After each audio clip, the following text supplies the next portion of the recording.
I decided to do this special reading out of Answer to Job because of current events in the United States and around the world. More than 6 decades ago, Dr. Carl Jung left us a warning about what man must do in order to move us successfully on into the next millennium.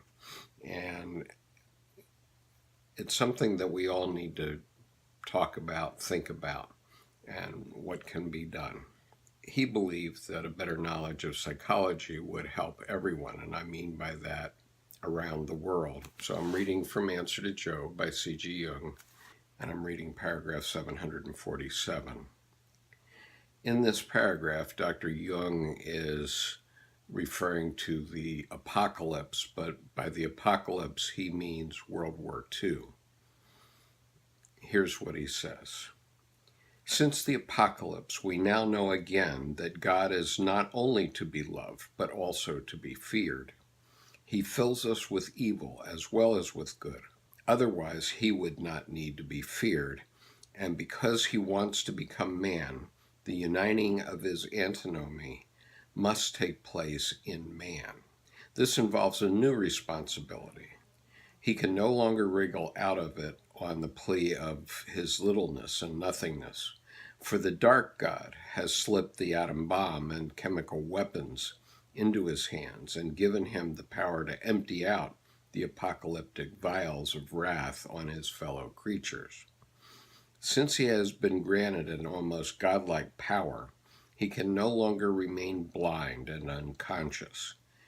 He must know something of God's nature and of metaphysical processes if he is to understand himself and thereby achieve gnosis of the divine. Basically, what Dr. Jung was saying to us is wake up and grow up.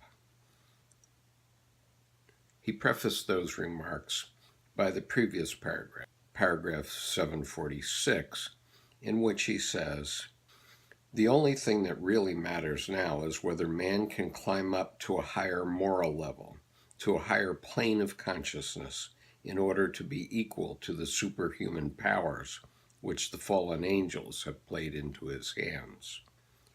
But he can make no progress with himself unless he becomes very much better acquainted with his own nature.